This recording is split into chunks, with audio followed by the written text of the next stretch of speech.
Assalamualaikum warahmatullahi wabarakatuh. Alhamdulillah, selalu kita memuji Allah subhanahu wa ta'ala atas segala nikmatnya, karena memang dengan memuji namanya segala nikmat yang kita butuhkan dipenuhi dan ditambahkan serta selalu dipelihara olehnya. Dan juga kita panjatkan salam hormat kita kepada manusia terbaik yang telah diperintahkan oleh Sang Pencipta untuk mengucapkan salam padanya dan dijadikan ibadah untuk kita. Maka sangat wajar kalau kita selalu mengucapkan salawat dan taslim kepada Nabi besar Muhammad sallallahu alaihi wasallam. Seperti biasa teman-teman sekalian, semoga Allah berkahi melanjutkan bahasan dosa-dosa besar. Setelah kemarin, pekan lalu kita bahas dosa besar ke-32, melakukan pungutan liar. Dan sekarang kita masuk ke dosa besar ke-33, riya termasuk bentuk kemunafikan. Seperti biasa, tradisi saya adalah saya menjelaskan dulu kronologisnya. Teman-teman sekalian, Allah yang maha suci, maha pemurah, maha kaya, maha tinggi, menginginkan kita selalu selamat dan selalu dekat dengannya. Segala bentuk ibadah, dan ibadah itu definisinya adalah semua niat, semua perkataan, semua perbuatan yang dicintai dan diperintahkan oleh Allah Sang Pencipta. Dia menginginkan dengan ibadah-ibadah ini agar setiap hambanya menjadikan sebagai fasilitas mendekatkan diri kepadanya. Dan ini terbuka untuk siapa saja, laki-laki, perempuan, asal dia beriman kepada Allah, dia melakukannya, maka dia akan dapat. Banyak manusia teman-teman tidak menyadari, seseorang di antara kita kadang-kadang dia ingin mendekatkan diri dengan seorang pejabat, seorang tokoh masyarakat, seorang apa saja ya, jabatannya di kalangan manusia. Maka kita lihat dia berusaha mencari jalan, melobi sana sini, mencari siapa yang dikenal, apa saja jalan supaya bisa berkenalan sama orang tersebut. Kadang-kadang hanya karena masalah maslahat satu urusan dunia, hanya karena masalah jabatan, hanya karena masalah harta, hanya karena masalah partner bisnis. Dan itu repot sekali, susah, bisa dapat bisa enggak. Teman-teman sekalian, ibadah yang telah disiapkan oleh Sang Pencipta Allah adalah cara yang paling mudah, tidak ada sulit. Bahkan ibadah kadang-kadang tidak membutuhkan biaya, hanya butuh sedikit saja upaya kita. Zikrullah misalnya, hanya dengan lisan. Tapi apa kata Nabi SAW? Mau nggak saya tunjukkan kepada kalian amalan yang mengalahkan kalian berinfak dengan emas dan perak? Lebih besar pahalanya. Bahkan mengalahkan pahala daripada kalian menebas leher musuh kalian dan musuh kalian menebas leher kalian. Artinya jihad. Kita membunuh musuh atau kita dibunuh mati syahid? Kata para sahabat, tentu ya Rasulullah. Kata Nabi SAW, lisanmu selalu berzikir kepada Allah. Itu saja. Lagi jalan, subhanallah, alhamdulillah, wa la ilaha illallah, Allahu akbar, astaghfirullahil azim, la hawla wa la quwata illa billah. Sampai kata Nabi SAW, saya mengucapkan sekali subhanallah, walhamdulillah, wa la ilaha illallah, Allahu akbar, lebih saya cintai daripada terbitnya matahari. Karena Nabi SAW tahu bagaimana nilainya ini. Ini menyebut dan memuji Sang Pencipta Allah, yang artinya apapun di muka bumi ini dan di alam semesta ini dia yang ciptakan, dia yang memiliki, dia yang mengurus, dia yang memusnahkan. Dan kita diberikan fasilitas dengan sangat mudah untuk berhubungan dengannya. Nggak butuh lobby, nggak butuh biaya. Doa, punya hajat apa saja, selama itu halal, tinggal angkat tangan ke langit, tinggal ucapkan dengan lisan, alhamdulillah, wassalatu wassalamu ala rasulillah. Ya Allah, saya punya hajat ini. Ya Allah, sembuhkan. Ya Allah, begini. Tinggal hajat. Dan tunggu prosesnya. Nikmati saja. 2 hari, seminggu, enggak apa-apa. Karena kata Nabi SAW, akan datang nanti orang-orang pada hari kiamat, diberikan pahala bergunung-gunung, banyak sekali. Pada saat diberikan, mereka bertanya kepada para malaikat, dari mana ini? Pahala apa ini? Kayaknya kami nggak tahu nih ibadah apa ini.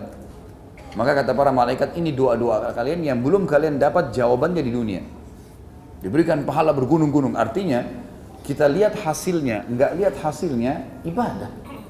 Ada pahalanya di sisi Allah hari kiamat.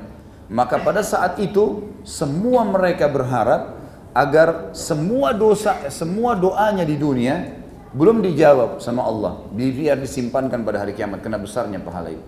Nggak ada modalnya. Sholat 5 waktu, Hanya sekedar azan ke masjid 10 menit, 15 menit. Gak berat, ringan. Sudah cukup kata Nabi SAW. Bagaimana kalau depan rumah kalian ada sungai yang mengalir dengan deras, kalian mandi sehari 5 kali, apakah tertinggal kotoran di badannya? Kata para sahabat, tentu tidak ya Rasulullah. Kata Nabi SAW, begitulah perumpamaan 5 waktu sholat. Ringan, mudah.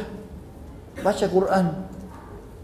Bacalah, kata Nabi SAW, siapa yang baca 10 ayat Al-Quran, 10 ayat di malam hari, maka Allah akan berikan kepadanya 1 kintar. Dan 1 kintar lebih baik daripada dunia dan seluruh isinya. Kata Nabi SAW dalam hadis lain, maukah seseorang di antara kalian menuju ke Buthan dan Aqiq, 2 lembah di Madinah yang sering dilewati oleh unta-unta liar, tidak ada pemiliknya. Maka kata Nabi SAW, mau nggak kalian kedua lembah itu, kemudian kalian dapat 2 ekor unta, dan 2 ekor unta betina besar berwarna merah, sempurna. Harganya mahal sekali ini. Ini harganya mungkin bisa 500 juta, tergantung lah. Ya. 1 ekor berarti 1 miliar lah. Mau nggak kalian dapat itu? Kata para sahabat, tentu ya Rasulullah. Kata Nabi SAW, seseorang di antara kalian pergi ke masjid, baca 2 ayat Al-Quran. Lebih baik daripada 2 ekor unta. 3 ayat Al-Quran, lebih baik daripada 3 ekor unta. 4 ayat Al-Quran, lebih baik daripada 4 ekor unta. Dan segitu seterusnya. Baca 100 ayat ya 100 ekor unta. Mudah. Murah biayanya. Dan itu cara berhubungan dengan siapa? Sang Pencipta. Nggak butuh lobby. Kalau kita berhubungan dengan Sang Pencipta, teman-teman sekalian, maka semua makhluk bisa Allah tundukkan buat kita. Dalam sebuah hadis yang sahih kata Nabi SAW, kalau Allah mencintai seorang hamba, Allah menyuruh Jibril mencintainya, pimpinan para malaikat, dan diperintahkan seluruh ahli langit dari malaikat mencintainya, dan Allah akan tanamkan cinta makhluk di bumi kepadanya. Bukan cuma manusia, hewan-hewan, tumbuh-tumbuhan cinta sama dia. Dan kalau Allah membenci seorang hamba, Allah akan suruh Jibril membencinya, dan suruh penghuni langit, malaikat membencinya, dan ditanamkan kebencian untuknya di muka bumi. Orang kalau faham tentang apa yang saya jelaskan dari teman-teman sekalian, dia akan tangkap sebuah poin penting dalam hidup, bahwasanya menjaga hubungan dengan Sang Pencipta Allah dengan menjaga ibadahnya, ini adalah cara yang terbaik. Bagaimana tadi saya kasih contoh, orang banyak melobi manusia hanya untuk urusan kecil. Allah bisa menyembuhkan penyakit kita, Allah bisa membuat kita kaya raya, Allah bisa memberikan kesehatan seumur hidup, Allah bisa memberikan jodoh yang terbaik, Allah bisa memberikan segala-galanya. Sampai para sahabat kalau sendalnya putus berdoa kepada Allah, ya Allah sendal saya putus gantikan. Manja sama Allah subhanahu wa ta'ala. Allah ingin itu. Mengerengek. Minta. Kadang-kadang ada orang di antara kita teman-teman tidak mau minta mobil sama Allah. Kayak nggak masuk di akal minta mobil sama Allah. Atau nggak masuk di akal minta baju sama Allah.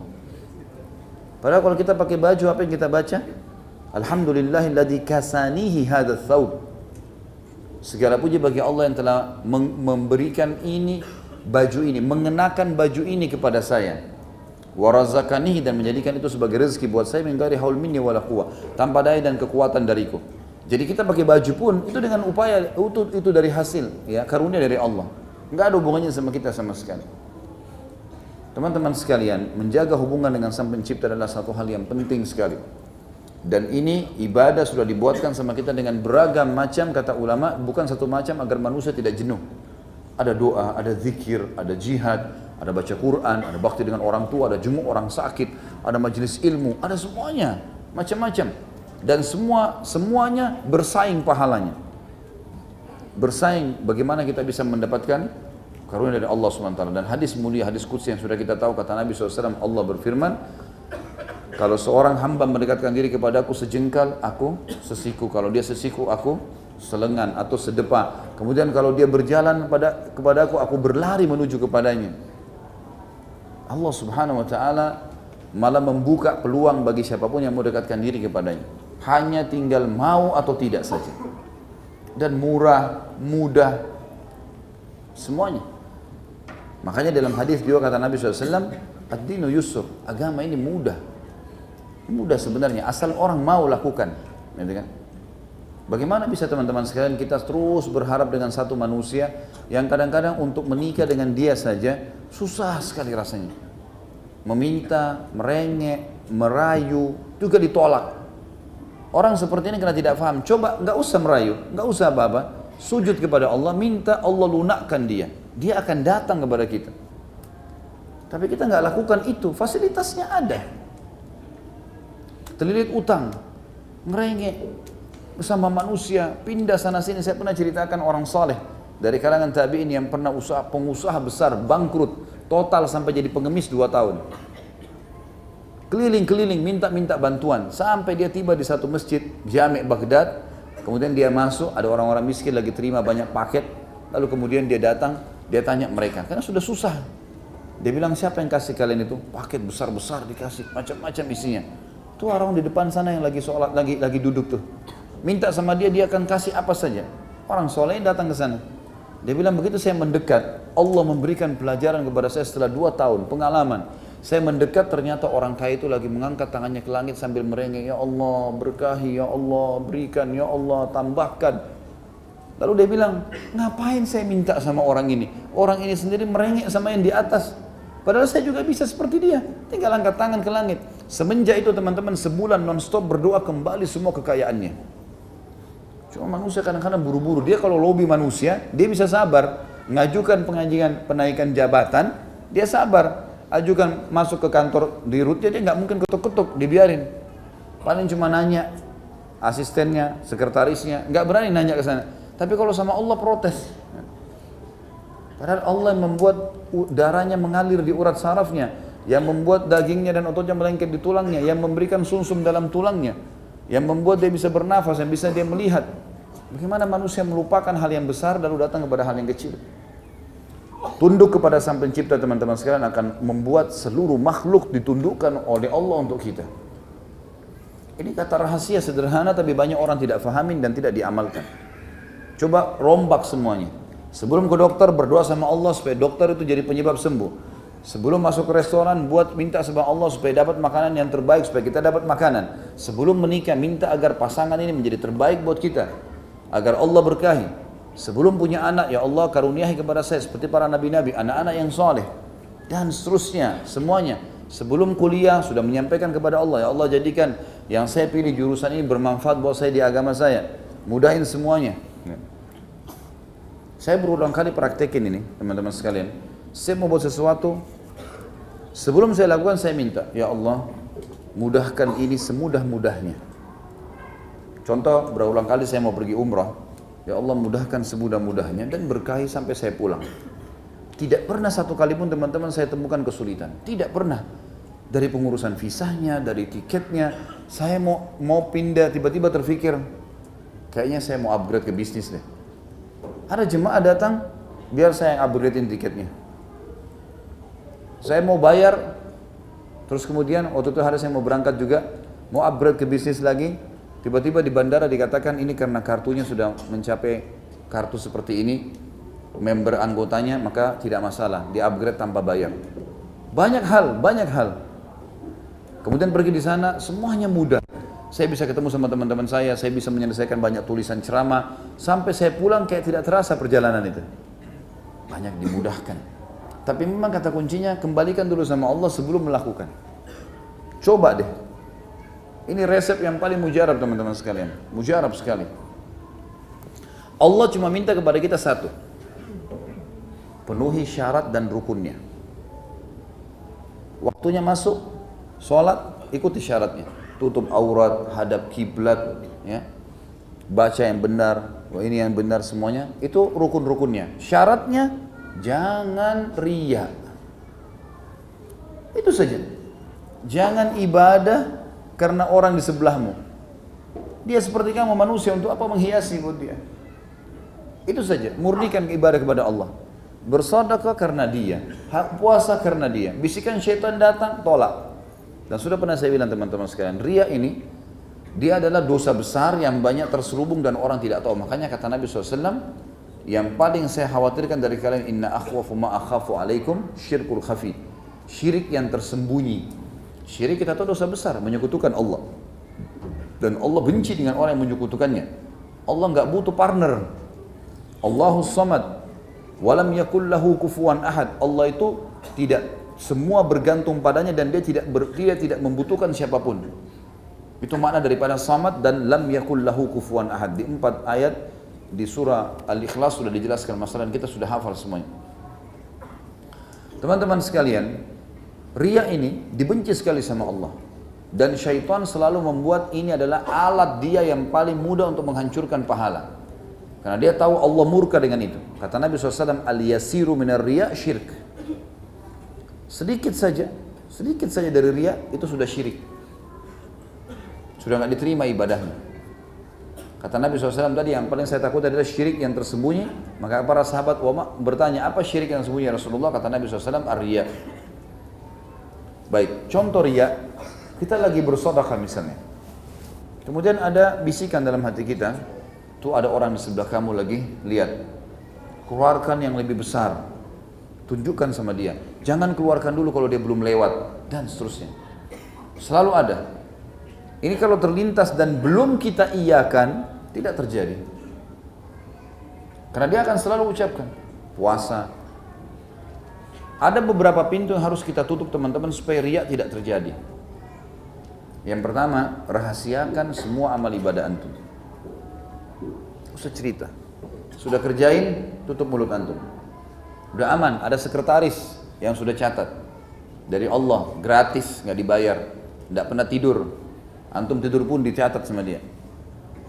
Semuanya. Malaikat, kiri kanan. Tidak ada satu huruf pun kecuali dia catat semua. Udah selesai. Nggak usah repot-repot. Dan semua orang yang tidak menceritakan ibadahnya selama hidup teman-teman sekalian, pasti Allah akan bongkar dan sebarkan pada saat dia sudah meninggal. Menjadi ibrah dan pelajaran bagi orang-orang. Itulah sebabnya kenapa kisah orang-orang soleh sampai kepada kita. Jadi nggak usah ceritain, rahasiakan. Kata Nabi SAW dalam hadis riwayat Muslim, Inna Allah yuhibbut taqiyul ghaniyul khafi. Allah cinta sekali dengan hamba yang taqi, takwa, bertakwa, patuh sama Allah. Diperintahin, dikerjakan, tidak diperintahin, ditinggalkan. Ya. Atau yang dilarang ditinggalkan. Yang halal dinikmatin, yang haram ditinggalkan. Taqi. Kemudian, ghani, kaya. Tidak butuh sama orang. Dia membantu, dia memberi, royal, memberi di jalan Allah. Dan khafi, suka menyembunyikan amalnya. Ini penting teman-teman sekalian. Jadi jangan diceritain. Rahasiakan. Kita sudah kerjakan, sudah selesai. Kalau ada yang nanya memang darurat, dari mana? Sholat. Kita bilang dari sholat, nggak masalah, gitu kan? Jadi kita rahasiakan. Ini dulu yang pertama. Yang kedua, jangan ceritakan. Yang pertama rahasiakan, yang kedua jangan ceritakan. Tahan mulut. Setiap kali ada kesempatan menceritakan, rem. Ditahan. Kadang-kadang teman-teman cerita apa? Syaitan bisikin kita. Tuh dia cerita tentang masalah umroh. Baik, kamu juga ceritain aja. Teman kita cerita, dulu saya waktu tawaf menangis. Syaitan bisikin, kamu kan juga 5 tahun lalu pernah nangis. Ceritain. Supaya mereka dapat pelajaran. Iya kalau kita bisa kontrol. Ini memang bisa, ada celahnya kalau kita bisa kontrol ya. Untuk jadi ibrah buat orang. Tapi kalau enggak. Terlebih lagi kalau dasarnya ada orang tidak ditanya cerita. Nah, ada orang begitu subhanallah. Masuk kantor, puasa enggak? Puasa enggak? Saya puasa. Nggak ada orang nanya, nggak ada yang perlu sama dia. Nanya. Apapun, ada orang begini subhanallah, kelihatan orang ini. Kelihatannya dari mana? Setiap orang bicara apa, dia selalu rasanya mau punya andil di situ. Itu ciri orang riya itu. Disebutin siapa? Oh iya saya juga pernah. Iya saya juga pernah. Selalu dia mau ada andil di situ. Kontrol. Kalau ada, kalaupun kita tahu, ya sudah diam aja. Saya kita pernah bantu orang miskin. Saya temuin orang miskin di sana gini-gini. Kita tahu memang orang miskin ada di situ. Oh ya sudah. Syaitan bisikin. Kau kan juga pernah bantu, ucapin, sampein. Enggak. A'udzubillahi minasyaitonirrajim. Jangan ceritain. Rahasia, jangan dicerita. Karena ceritanya namanya ujub. Ya. Ini pintu-pintunya ini. Masuk riya, rahasiakan, jangan cerita orang lain. Yang ketiga teman-teman pintunya, baca fadilah ikhlas. Baca ancaman riya. Ada ilmunya. Kita nggak mau minum racun karena kita punya ilmu kalau racun itu mematikan.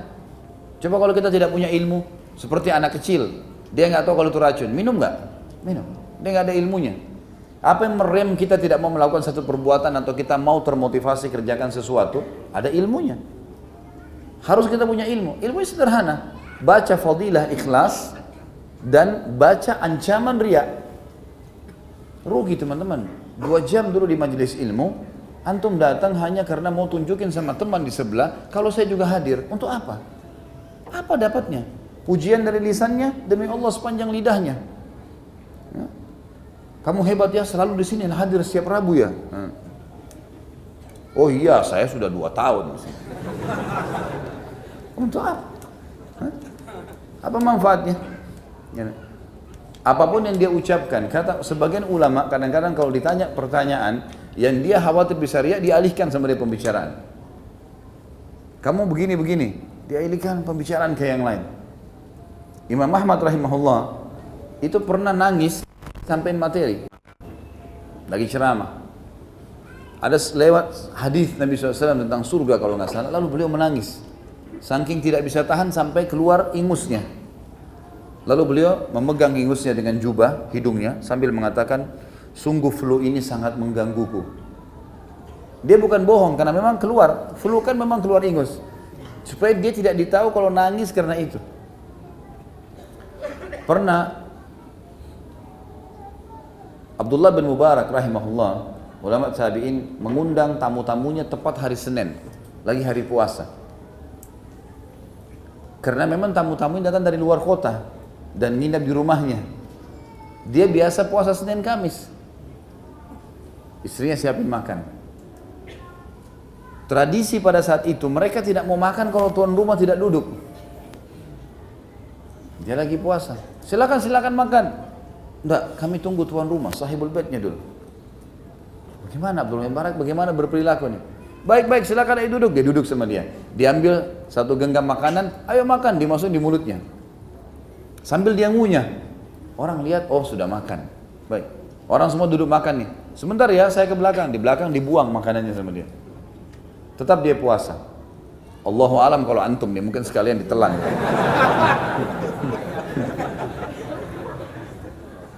Tapi bagaimana beliau berperilaku? Tamunya, jadi dialihkan sama dia. Tetap dilakukan, tapi tidak ditelan, tidak dibatalin sama dia puasanya. Gitu kan? Tidak dibatalin sama dia. Jadi bagaimana mereka menjaga itu? Ya? Allah benci dengan riya ini teman-teman. Sampai Nabi SAW menjadikan riya sebagai ciri orang munafik. Dan ini judul kita, riya termasuk bentuk kemunafikan. Bukan cuma sekedar ciri, bentuk kemunafikan. Artinya ada ciri tadi saya bilang, cirinya orang riya itu selalu mau hadir di setiap orang itu teman-teman sekalian. Kalau dia kuasai semua bidang, itu orang gila. Dia bisa ilmu kedokteran, dia bisa ilmu ini, dia bisa ilmu itu, semua dikuasai sama dia. Ini orang gila nih, gimana caranya dia kuasain semuanya? Enggak mungkin itu. Tapi dia fokus kepada bidang tertentu, gitu kan? Maka akan kelihatan, kalau orang fokus ke satu bidang, dia akan kelihatan. Boleh dia tahu secara global, tapi kalau dia kuasain semua bidang sama semua kualitasnya, itu nggak mungkin. Semua bidang ya, semua lini, itu nggak mungkin. Allah SWT dengan kemahakuasaannya memang membuat manusia begitu. Makanya dia berfirman, fawqa kulli dzi ilmin alim. Di setiap atas orang pintar, ada orang yang lebih pintar. Gitu. Allah Subhanahu Wa Taala memberikan waktu Musa alaihissalam berkata, sayalah hamba Allah yang paling pintar di muka bumi. Tiba-tiba Jibril datang detik itu juga. Hai Musa, Tuhanmu mengatakan jangan kau sombong karena ada hambanya yang lebih pintar daripada kamu. Cirinya di sini dan di sini. Pergilah dia mencari Khidir akhirnya. Yang memang tahu, lebih banyak tahu dari Allah daripada Musa alaihissalatu wassalam. Jadi teman-teman sekalian, simple sekali berhubungan dengan Sang Pencipta, tidak butuh biaya banyak, mudah sekali, tinggal jalankan, tapi syaratnya ikuti rukunnya dan syaratnya jangan riya. Itu saja. Pintu-pintu riya rahasiakan, jangan ceritakan ke orang lain, dan baca ilmunya tentang fadilah ikhlas dan juga ancaman bagi orang yang riya. Di antaranya yang kita bahas adalah pintu yang ketiga tadi, masalah ancaman orang yang riya. Allah Subhanahu wa taala menyebutkan tentang ciri orang-orang munafik dalam surah An-Nisa ayat 142. A'udzu billahi minasyaitonir rajim. yura'una an-nasa wa la yadhkuruna Allah illa qalila. Mereka bermaksud riya dengan solat di hadapan manusia dan tidaklah mereka menyebut Allah kecuali sedikit sekali. Teman-teman, ada satu poin yang saya ingin diberatkan. Jangan juga antum dikuasai oleh syaitan karena khawatir riya antum tinggalkan ibadah. Ini juga nggak boleh. Kita mau sholat, syaitan masuk di was-was itu. Nanti kalau kau sholat situ, orang itu di sebelah kamu puji kamu. Saya sudah bilang tadi, selama kita nggak mengiyakan tidak terjadi riya. Apapun bisikannya. Karena kalau kita ikutin juga was-was ini teman-teman sekalian, kita tidak bisa beribadah nanti. Hah? Mau sedekah, itu orang sebelah kau lihat nanti riya disimpan, tidak jadi. Karena itu syaitan itu. Dia masuk ke akal manusia atau pikiran manusia seperti apa yang sedang dia pikirkan. Kalau dia rajin ibadah, dia masuk ke ibadahnya, gitu kan. Jadi harus kita hati-hati juga masalah ini. Kemudian juga Allah SWT menyebutkan dalam surah Al-Baqarah ayat 264, A'udzu billahi minasyaitonir rajim, kalladzi yunfiqu malahu ria'an nas, al-ayat. Seperti orang-orang yang menafkahkan hartanya karena riya kepada manusia. Jadi ini perumpamaan yang Allah Subhanahu wa taala berikan. Apa yang mau didapat dengan pujian orang? Anggap kita sudah dipuji. Berapa banyak orang yang puji kita? Satu komplek. Satu kecamatan, satu kelurahan, satu negeri. Seluruh dunia, baik setelah seluruh dunia puji kita. Si fulan hebat, sedekah, ahli sedekah, ahli solat, ahli ilmu, ahli ini. Baik setelah itu, sama sekali, gitu kan? Ini harus teman-teman sekalian dijaga, harus dijaga dan kita kontrol sendiri diri kita. Baik, kita dengarkan sabda Nabi SAW yang sangat mulia dan hadis ini cukup panjang. Hadis ini diriwayatkan Imam Muslim. Kata baginda Nabi SAW, awwalun nasi yuqda alaihi yawmal qiyamati rajulun istushhid. Fa'utiya bihi fa'arrafahu Allahu ni'matahu fa'arafaha. Faqal, fama amilta fiha? Qala, qataltu fika hatta istushhidtu. Qala, kadhabta, walakinnaka qatalta li'an yuqala jari'. Faqad qil, ثم أمر به فصهب على وجهه حتى ألقي في النار. Sampai sini saya terjemahkan dulu. 3 golongan manusia yang paling pertama dihukum dan diadili pada hari kiamat. Dan ketiga ini adalah dihukum, maksudnya dimasukkan ke neraka. 3 orang yang pertama masuk neraka. Makna daripada kalimat awwalun nas, kata Nabi SAW dan ulama hadis mengatakan, maksudnya bukan awal orang beriman yang bermaksiat, bukan. Awwalun nas artinya biar orang kafir pun, ya, orang ini lebih dulu masuk ke neraka daripada orang kafir. Jadi berat ini. Dan ini adalah orang-orang yang berstatus beriman. 3 golongan manusia yang paling pertama hari kiamat dihukum. Yang pertama, seorang laki-laki yang mati syahid di medan perang. Didatangkanlah orang ini di hadapan Allah yang maha tinggi dan maha pemurah, dan Allah memperlihatkan dan mengingatkan padanya nikmat-nikmatnya dan dia mengenalnya. Maksudnya nikmat-nikmatnya adalah teman-teman sekalian, Allah lihatkan dia pada saat perang ini dia ikut, pada saat perang itu dia ikut, pada saat perang ini dia bunuh musuh sekian banyak, dia luar biasa, dia sedekah di sana. Allah perlihatkan dan dia ingat, oh iya itu, banyak nih semuanya. Lalu dikatakan padanya, apa yang kau lakukan pada saat itu? Seperti apa niatmu, maksudmu? Dia mengatakan, aku berperang untukmu ya Allah, sampai aku terbunuh syahid. Dikatakan padanya, engkau telah dusta. Tapi kau berperang pada saat itu agar kau dikatakan jari. Jari itu teman-teman banyak maknanya ya. Kalau ada orang yang berlebihan ekstra dalam berani, maka dikatakan jari dalam bahasa Arab. Jadi apa yang orang tidak lakukan dia lakukan. Mungkin dia loncat dari tempat tinggi, mungkin dia lakukan sesuatu yang resikonya besar, namanya jari. Ini makna yang paling umum, gitu kan? Tentu banyak makna yang lain, orang yang punya keberanian, orang yang lepas kontrol, banyak bisa dikatakan seperti itu.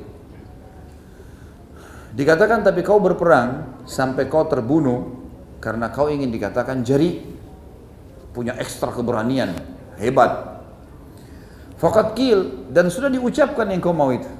Sudah kau dapat. Hebat si fulan. Oh, tidak pernah tinggalkan jihad dan terus. Kemudian diperintahkan summa umira bihi fasuhiba ala wajhihi hatta ulqiya finnar. Kemudian diperintahkan agar dia diikat dan diseret di atas wajahnya. Jadi orang-orang masuk neraka itu kakinya diangkat oleh malaikat, dan kita tahu malaikat jauh lebih besar daripada poster manusia. Apalagi zabaniyah, penjaga-penjaga neraka, wa na'udzubillah. Ya. Yang Allah mengatakan fal yad'u nadiyah sanad'u zabaniyah. Nanti kalau masuk neraka panggil semua teman-teman kalian, partner kalian, panggil semua. Kami akan panggil zabaniyah. Dan kata Nabi SAW, zabaniyah adalah malaikat penjaga neraka yang kalau orang menunggangi kuda kecepatan tinggi 60 tahun belum bisa lewatin lehernya dari pundaknya. Malaikat yang raksasa, yang besar, luar biasa. Dan ini yang disebutkan dalam surat Tahrim. Malaikatun giladun syidad, malaikat yang kasar dan keras. Mereka seret manusia, diangkat kakinya, diseret wajahnya di tanah, lalu dilemparkan ke dalam api neraka. Padahal orang ikut berperang ini. Kontrol. Jangan riak. Sampai sebagian ulama salaf, teman-teman sekalian, kalau masuk di kancah peperangan pakai cadar. Abdullah bin Mubarak rahimahullah pernah ikut peperangan melawan bangsa Rum, orang-orang Nasrani dalam kancah peperangan jihad. Ada satu orang Rum keluar dengan keberaniannya luar biasa. Dia tantang duel, enggak ada orang Islam yang berani maju karena kekarnya, karena luar biasa, kudanya juga, penampilannya, senjata yang dia punya, beragam macam jenis yang dia gantung di kudanya. Dia siap kalau pedangnya jatuh dia akan ganti dengan busur panah, dia punya lembing, tombak dan seterusnya. Enggak ada yang berani maju. Dari pasukan muslimin keluar satu orang dari belakang, kudanya sederhana, pakai cadar, imamahnya dipakein cadar. Masuk, lawan. Menang, kalah tuh orang kafir. Orang muslim semua takbir, Allahu Akbar, Allahu Akbar. Orang ini balik, nggak bicara apa-apa, kembali ke belakang sekali. Ada satu orang dari pasukan muslimin penasaran, mau tahu siapa orang ini. Dikejar sama dia. Dan sengaja dia sudah tahu, pasti orang ini tutup muka, tahu gitu kan. Dia tidak mau ditahu siapa dia. Lalu dari samping orang ini sengaja loncat, ditarik cadarnya itu, imamahnya, terbuka, ternyata Abdullah bin Mubarak. Ternyata dia waktu ikut perang, teman-teman, dia sengaja nggak bilang. Dia sengaja nggak bilang, karena dia ulama besar. Kalau dia bilang, pasti dia ditaruh di depan, pasti dia nggak mau. Seorang ulama besar, begitu mereka merahasiakan. Pernah terjadi musim peceklik, teman-teman sekalian. Panas sekali di Irak. Lalu orang-orang pada berdoa, nggak turun hujan. Sholat istisqa nggak turun hujan. Abdullah bin Mubarak ini masuk ke dalam masjid, rahimahullah. Dia sholat tahiyat masjid, lalu dia tundukkan kepalanya. Tiba-tiba mendung, turun hujan. Rupanya dia masuk masjid, karena dia memang ditahu ulama ini suka merahasiakan ibadahnya. Ada orang yang mengintai dia, diikutin. Begitu dia duduk sholat 2 rakaat, ada orang sembunyi di pojok masjid. Lalu kemudian dia habis sholat salam, dia duduk tundukin kepalanya. Tiba-tiba mendung, turun hujan. Orang ini datang mengatakan, sungguh demi Allah saya tahu hujan turun karena doamu hai Abdullah. Lalu Abdullah pun balik kepada dia langsung mengatakan, jangan kau buka aibku. Artinya ini jangan ceritain ke orang. Kalau kau tahu ini pun jangan ceritain ke orang. Waktu tadi di cadarnya dia bilang, sungguh kau telah mempermalukan aku di hadapan Sang Pencipta Allah. Mereka jaga betul itu. Jaga betul, ya. Jadi kita harus tahu, teman-teman sekalian, hati-hati. Apalagi mungkin sekarang belum terbuka, tapi satu waktu terbuka, teman-teman. Allah mudahkan kita jihad dan seterusnya. Hati-hati, kontrol. Betul-betul ikhlas mencari syahadah. Dan kata Nabi, kata para ulama, siapapun yang ikhlas masuk, siapapun yang masuk di kancah peperangan, demi Allah dia tidak akan mati kecuali ajalnya datang. Dan yang dipilih oleh Allah mati syahid adalah orang yang paling ikhlas. Nggak bakal mati, antum nggak usah khawatir masuk kancah peperangan, nggak bakal mati. Dan sejarah membuktikan kepada kita dari zaman Nabi SAW sampai sekarang, teman-teman, kalaupun ada orang yang mati syahid, kalau ada pun pasukan kayak pasukan muslimin di Palestina, gitu kan, pasti jumlah yang masuk di kancah peperangan yang mati lebih sedikit daripada yang hidup. Enggak mati, yang mati itu betul-betul orang yang mau memang mati syahid.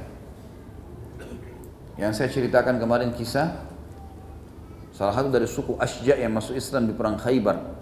Pada saat Nabi SAW mau kasih ghanimah, dia bilang, ya Rasulullah, saya bukan masuk Islam untuk ini. Saya mau anak panahnya Yahudi dari benteng Khaybar menembus di sini, kena di sini, tembus di sini. Kata Nabi SAW, Allah kasih kau kalau kau betul-betul tulus padanya. Awal takbir, Allahu Akbar, anak panah Yahudi terlempar ke arah para sahabat, ke arah muslimin, dan orang yang pertama mati orang ini. Orang ini yang pertama mati. Waktu mati kata Nabi SAW, huwa, ini orangnya tadi. Kata para sahabat, iya ya Rasulullah. Kata Nabi SAW, subhanallah, maha suci Allah yang telah membenarkan janjinya. Karena dilihat oleh Nabi SAW betul-betul yang dia tunjuk di situ kena anak panah. Tembus dan di sini dia mati syahid. Semua sahabat nangis waktu itu. 1.400 orang nangis semuanya. Kenapa mereka nangis? Karena mereka jauh dari Madinah mau mati syahid, malah orang ini baru masuk Islam dapat syahadah langsung. Keikhlasan. Butuh itu. Kontrol teman-teman sekalian. Fikir apa manfaatnya ceritain ke orang? Enggak ada manfaat sama sekali. Biarin antum tidak dikenal di bumi tapi dikenal di langit teman-teman sekalian. Allah tahu, malaikatnya tahu, makhluknya Allah semua tahu. Air, ini teman-teman sekalian minuman. Kata para ulama, kalau dia bisa mengeluarkan suaranya, dia akan berkata pada orang saleh, saya bersyukur kepada Allah menjadi bagian dari tubuhmu. Kalau dia orang fasik, cuma dia tidak bisa dengar. Kalau bisa bicara, dia akan mengatakan, kalau bukan takdirnya Allah, saya tidak sudi dari bagian tubuhmu. Itu perkataan para ulama salaf, mengatakan bahwasanya seperti itu kalau bisa berbicara. Jadi sebenarnya yang mengenal kita, kalaupun kita riak teman-teman, hanya segelintir orang di situ. Tapi tidak diterima amalnya. Cuman kalau kita tidak riak, kita ikhlas, semua ini kenal kita, semua tahu. Yang tidak kenal malah kita ikhlas hanya segelintir orang. Untuk apa kita kejar yang segelintir, kita lupain sang pencipta dan malaikat-malaikatnya, miliaran jumlahnya, makhluknya Allah yang lain. Ikhlasin niat, gitu kan? Ikhlas itu punya bekas loh teman-teman sekalian. Keikhlasan itu kata ulama seperti cahaya. Yang kalau dia lakukan, dia akan menerangi dengan cahaya itu kepada makhluk yang lainnya. Harus dijaga, dikontrol. Lalu dikatakan warajulun ta'allama al-ilm wa 'allamah wa qara'a al-Qur'an fa utiya bihi fa 'arrafahu ni'amahu fa 'arafaha qala fama 'amilta fiha qala ta'allamtu al-'ilma wa 'allamtuhu wa qara'tu fika al-Qur'an qala kadzabta walakinnaka ta'allamta liyuqala 'alim wa qara'ta al-Qur'an liyuqala qari' faqad qil thumma umira bihi fasuhiba 'ala wajhihi hatta ulqiya fin nar. Golongan kedua teman-teman sekalian adalah seseorang yang suka belajar ilmu agama, hadir di majelis ilmu, gak pernah gaib, Masya Allah. Lalu kemudian dia juga mengajarkannya, membaca Al-Quran, lalu kemudian didatangkan dia pada hari kiamat di hadapan Allah, lalu Allah memperlihatkan nikmat-nikmatnya. Dia isi pengajian di sana, dia isi pengajian di sini, tablik akbar sana, tablik akbar sini. Pematerinya dan juga orang yang belajarnya. Orang yang belajar juga begitu. Di sana ustaz dia hadir, sana ustaz dia hadir. Baik, Allah perlihatkan, ingat ini, ingat itu, ingat di sana, ingat di sini. Baik, dia tahu semuanya. Lalu ditanya, apa yang kamu lakukan pada saat itu? Dia bilang, aku belajar ilmu dan aku mengajarkannya serta aku membaca Al-Quran karenamu ya Allah. Kata Allah, kau dusta. Tapi kau belajar ilmu agar kau dikatakan seorang alim, kiai, ustadz. Dan kau membaca Al-Quran agar kau dikatakan qari'. Suaramu bagus, membaca Al-Quran. Faqad qil, dan sudah diucapkan. Udah kamu sudah dapatin tuh. Hebat tuh suaranya bagus. Hebat tuh di sana sini ceramah. Hebat tuh di sana sini hadir majelis akbar dan majelis ilmu. Sudah diucapkan. Kemudian diperintahkan agar orang ini diseret dari wajahnya, di atas wajahnya diseret di tanah, kemudian dilemparkan ke dalam api neraka. Ini yang kedua. Yang ketiga, warajulun wassa'allahu alaihi wa a'tahu min asnafil mali kullihi fa utiya bihi fa arrafahu ni'amahu fa arafaha qala fama amilta fiha qala ma taraktu min sabilin tuhibbu an yunfaqa fiha illa anfaqtu fiha lak qala kadzabta walakinnaka fa'alta liyuqala huwa jawad faqad qil thumma umira bihi fasuhiba ala wajhihi thumma ulqiya fin nar. Orang yang ketiga adalah seseorang yang Allah bukakan, luaskan rezekinya, lalu Allah berikan dia dari segala jenis pendapatan harta, Masya Allah punya perusahaan 20, semua bidang bisnis dimasukin sama dia, ini, itu, ini, segala macam diberikan oleh Allah Subhanahu wa Ta'ala. Kemudian didatangkan pada hari kiamat, dikatakan oleh Allah, diperlihatkan, ingat ini, ingat semua. Buka usaha ini, buka usaha itu, ketemu sama ini, meeting sama itu, berhasil, sukses, tanda tangan proyek sekian dan seterusnya. Baik, ingat, ingat. Apa yang kamu lakukan pada saat itu? Kata dia, ya Allah, tidak ada satu jalan pun yang kau suka aku berinfak di situ kecuali aku berinfak untukmu. Jadi dia suka bantu, gitu kan? Maka Allah berkatakan, kau telah dusta. Tetapi kau melakukannya agar kau dikatakan jawad, orang yang dermawan. Dan sudah diucapkan, oh dermawan, hebat. Kemudian diperintahkan agar orang ini ditarik wajahnya lalu dilemparkan ke dalam api neraka. Semoga Allah jaga kita teman-teman sekalian. Ini bahaya sekali. Kita semua terancam bisa kena. Karena ini adalah 3 perbuatan yang mulia. Mati syahid, baca Quran, belajar ilmu, gitu kan? Kemudian juga orang-orang yang berinfak di jalan Allah. Saya pernah ketemu dengan seseorang, subhanallah, suka sekali, semoga Allah kasih hidayah, suka sekali berinfak. Sampai pesantren ayah saya disumbang, gitu kan? Tapi subhanallah, saya temukan orang ini setiap, semoga Allah kasih hidayah. Alhamdulillah juga saya tidak sebutkan namanya. Dan memang bukan tujuannya untuk sebut nama, tapi tujuannya untuk ambil pelajaran saja. Subhanallah, saya lihat orang ini betul sumbangannya di sana sini, tapi tidak ada orang yang tidak tahu. Semuanya dia ceritain. Setiap ketemu, itu sudah tahu tempat pesantren di sana, itu saya yang bantu. Ini sudah tahu di sana, saya yang bantu. Itu di sana keramiknya, saya yang ini. Semua gitu, saya. Untuk apa ini? Hah? Yang diajak bicara 3 orang, 4 orang. Itu bahaya sekali, hilang semuanya. Padahal yang ciptakan dia, Allah. Yang berikan dia harta, Allah. Yang mudahin dia beramal sebenarnya Allah juga, untuk dia dapat. Lalu untuk apa diceritakan? Gitu kan?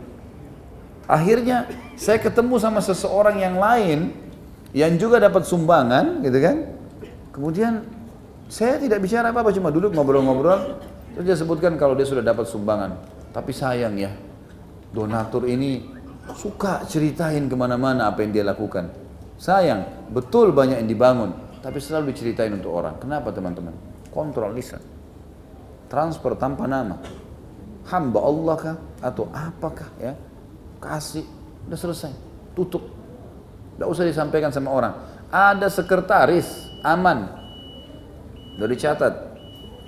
Baik. 3 dalil yang terakhir adalah pendek-pendek hadis riwayat Bukhari selanjutnya. Anna nasan dari Ibnu Umar radhiyallahu anhuma, anna nasan qalu lahu inna nadkhulu ala umara'ina fanaqulu lahum bi khilafi ma natakallamu bihi in kharajna min indihim. Faqala Ibnu Umar, kunna na'uddu hadha nifaqan ala ahdi Rasulillah sallallahu alaihi wasallam. Bahwasanya ada sekelompok orang bertanya kepada beliau, sesungguhnya kami mengunjungi para amir kami, pimpinan-pimpinan kami, lalu kami mengatakan kepada mereka sesuatu yang berbeda dengan apa yang kami katakan apabila kami telah keluar dari hadapan mereka. Maka Ibnu Umar berkata, dulu di masa Rasulullah sallallahu alaihi wasallam kami mengkategorikan ini sebagai suatu kemunafikan. Kata ulama hadis yang dimaksud adalah orang-orang ini, mereka kalau masuk muji-muji, wajahnya 2. Oh iya, kami bakti, kami setia, kami begini, terima kasih Pak, Bapak memang hebat, puji-puji. Ya. Di belakang keluar, itu orang begini. Ini banyak. Ya. Ini termasuk kemunafikan. Dia cuma mau ambil maslahat saja. Dia cuma mau mengambil seseorang. Dan ini juga termasuk Allah menyebutkan ciri munafikin mudabdabina baina dzalik. Enggak jelas. Kalau ada teman-teman sekalian antum temukan orang selalu memuji antum, hindari orang ini. Hindari. Apalagi kalau baru kenalan sudah ceritakan aibnya orang, hindari udah. Baru kenal sama kita sudah diceritain segala macam. Ada orang subhanallah baru jadi teman, sudah ceritain istrinya semua buruk, suaminya semua buruk, tempat kerjanya semua buruk. Padahal dia sedang menggantung nasib di situ. Ini teman-teman tidak layak jadi sahabat. Kalau ada orang subhanallah berteman sama kita, yang kita dapat selalu nasihat positif, masukan yang baik, ya. dia diskusi, maka ini positif. Ini yang kita lakukan, ini yang kita jadikan seman. Jadi termasuk sifat kemunafikan. Kemudian dikatakan dalam hadis selanjutnya muttafaqun alaih, kata Nabi SAW, man samma'a samma Allahu bih, wa man yura'i yura'illahu bih. Barang siapa yang memperdengarkan amalnya, sum'ah sengaja sebut-sebut, maka Allah akan memperdengarkan aib dirinya pada hari kiamat. Dan barang siapa yang memamerkan amalnya riya, maka Allah akan memamerkan juga aibnya pada hari kiamat. Dan yang terakhir adalah hadis Nabi SAW, diriwayatkan oleh Hakim, al-yasiru minar riya syirkun. Sedikit saja dari riya maka sudah termasuk syirik. Allahu alam. Seperti biasa kita buka pertanyaan insyaallah setelah salat ba'da isya. Subhanakallahumma bihamdika asyhadu an la ilaha illa anta astaghfiruka wa atubu ilaik. Wassalamualaikum warahmatullahi wabarakatuh. Assalamualaikum warahmatullahi wabarakatuh. Alhamdulillah wassalatu wassalamu ala Rasulillah. Segala puji bagi Allah Subhanahu wa taala, juga salawat dan taslim besar Muhammad sallallahu alaihi wasallam. Pertanyaan pertama setelah salam tentunya, apakah kita bisa bertaubat dari dosa riya yang dulu pernah kita lakukan? Tentu saja. Semua dosa yang pernah kita lakukan, kita boleh bertobat darinya, besar atau kecil. Dan itu memang dianjurkan. Kita sudah tahu banyak hadis-hadis tentang taubat. Seperti diantaranya adalah hadis Nabi SAW yang sahih, at-taubat tajubu ma qablaha. Taubat membersihkan semua kesalahan yang lalu. Dalam hadis yang lain juga dikatakan sesungguhnya Allah menerima taubat seorang hamba selama dia belum sampai ke tenggorokannya, belum dicabut ruhnya, bisa diterima taubat. Dan dalam hadis yang lain juga dikatakan sesungguhnya Allah sangat gembira dengan taubat hambanya. Jadi memang boleh, insya Allah taubat. Bagaimana kita tahu bahwa taubat kita diterima? Tentu tidak ada ciri khusus ya, nggak ada ciri khusus karena kita hanya disuruh taubat saja. Selebihnya tawakal kepada Allah Subhanahu wa taala. Yang penting kita penuhi syaratnya. Kalau Imam Nawawi rahimahullah menyebutkan 3 syarat mutlak. Meninggalkan dosa itu seketika, menyesali dan berjanji sama Allah tidak mengulanginya. Sebagian ulama tambah dengan syarat keempat, menyibukkan sisa umur dengan amal saleh. Boleh. Itu saja. Selebihnya sudah. Tawakal kepada Allah. Allah Maha mendengar, Maha mengetahui apa yang kita lakukan dan kita niatkan. Saya tinggal di lingkungan saya dipanggil Pak Haji, padahal saya belum haji. Apakah saya harus jelaskan bahwa saya belum haji? Saya takut panggilan tersebut akan membuat saya jadi riya. Bagaimana solusinya?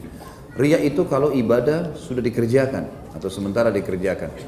Kalau antum belum kerjakan, tidak ada hubungannya sama riya. Tetapi nanti bisa masuk ke bab-bab yang lain kayak sombong, ya, atau manipulasi data, gush, ya, namanya bahasa Arabnya gush, tapi itu manipulasi. Itu bisa masuk ke bab itu, dosanya lain lagi tuh. Jadi kalau antum belum pernah haji lalu dipanggil haji misalnya, gitu kan? Lalu antum diamkan saja, ini masuk ke masalah manipulasi. Ini bisa tadlis, merusak hubungan kemurnian hubungan antum dengan Allah Subhanahu wa taala. Tidak masuk riya di situ. Kalau saran saya nasihati, sampaikan, maaf saya belum haji. Sekaligus juga saya ingatkan teman-teman sekalian, haji ini bukan gelar, bukan prestasi ini. Ini bukan sebuah gelar akademik yang mesti kita tulis di nama kita. Ibadah teman-teman sekalian.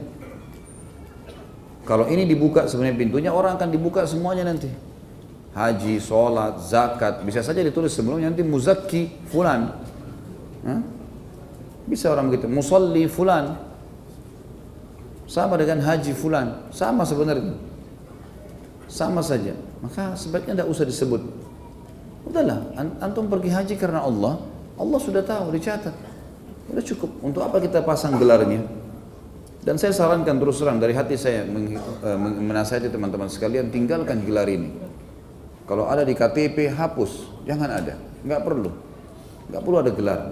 Kecuali memang dasarnya antum punya gelar akademik, itu gelar akademik lain. Emang dasarnya diberikan predikat itu untuk menunjukkan antum telah kuliah, antum telah sekolah. Itu lain. Nggak ada hubungannya sama riya itu. Karena itu sebuah predikat yang memang orang tahu ini pernah sekolah di sini, pernah S1, pernah S2, pernah S3, pernah menyusun beberapa tulisan ilmiah jadi profesor. Itu sesuatu yang biasa. Tapi kalau haji, ibadah kan, sama dengan sholat. Untuk apa ditaruh di gelar nama? Ya kalau pasti diterima haji antum, kalau tidak, Jadi lebih baik ini memang harus ditinggalkan, harus dihapus teman-teman. Jangan ini karena dibiarkan jadi sebuah kebiasaan. Jangan bangga dipanggil Pak Haji, jangan juga kita memanggil mereka. Panggil Bapak. Bapak A panggil Bapak A gitu.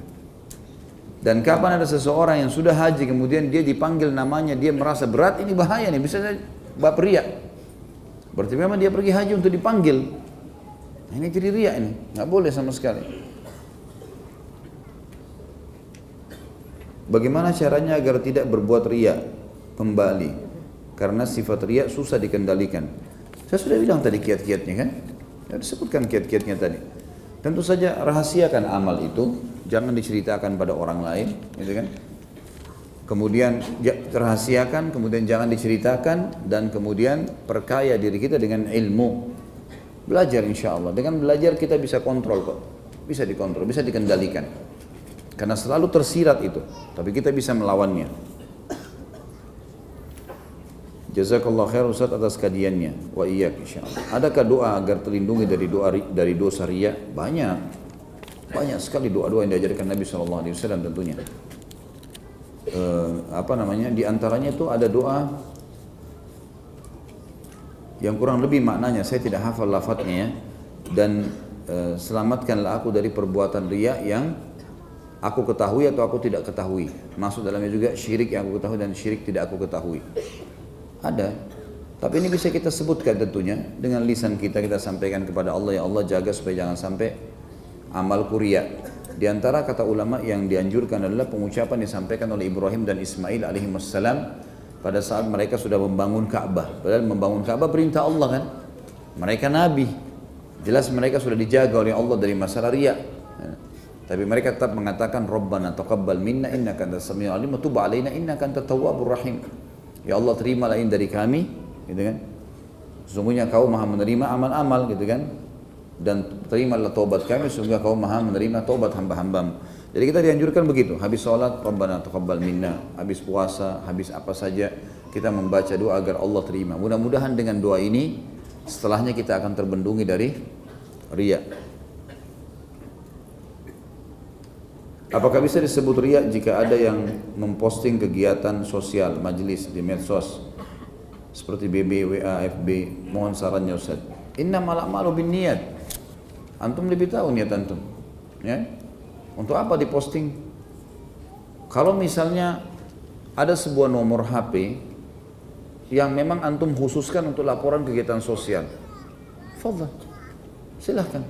Karena memang di situ nomor orang tahunya untuk mendapatkan atau melaporkan atau mendapatkan informasi tentang kegiatan sosial. Itu nggak ada masalah. Atau antum sedang mengumpulkan dana, memang butuh untuk disampaikan. Ini ada lokasi sini, ini ada masjid, ini ada rumah anak yatim, lalu diiklankan, disampaikan, itu lain. Tapi kalau tidak ada hubungannya sama sekali, artinya bukan untuk donatur, nggak ada hubungan misalnya untuk hal-hal yang seperti yang saya jelaskan, cuma sekedar posting saja, main posting saja gitu. Seperti banyak orang, masya Allah, sudah seperti tidak ada kegiatan lain. Kesini foto, kesana foto, kesini foto, foto sana sini untuk apa? Supaya memperlihatkan kepada orang kalau saya lagi di sini, saya lagi di sini, saya lagi di sini. Semua tidak ada gunanya sama sekali. Nah, ini mestinya dijaga, Allahu a'lam. Apakah seseorang yang ada tanda di dahinya dikatakan riya?